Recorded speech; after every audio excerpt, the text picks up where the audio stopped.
ఎప్పుడు చూడని కళ్ళు నన్ను దేవుళ్ళ చూస్తున్నాయి. నేనెవరిని? మా దేవుడు అమరేంద్ర బాహుబలి, రక్తాని వినువు.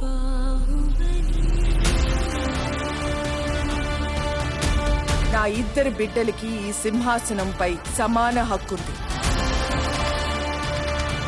పెరిగి పెద్దయ్యాక ఎవరు మహావీరుడవుతారో, ఎవరు దేశ ప్రజల మన్నన పొందుతారో వారే మహారాజు అవుతారు. బాహుబలి నేను చూశాను. చచ్చిన వాడేలా వస్తాడ్రా?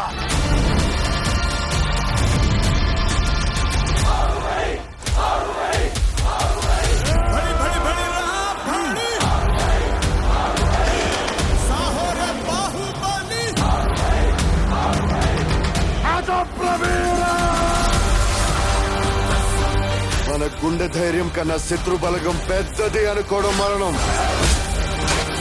ఆ మరణాన్ని జయించడానికి నేను వెళ్తున్నాను.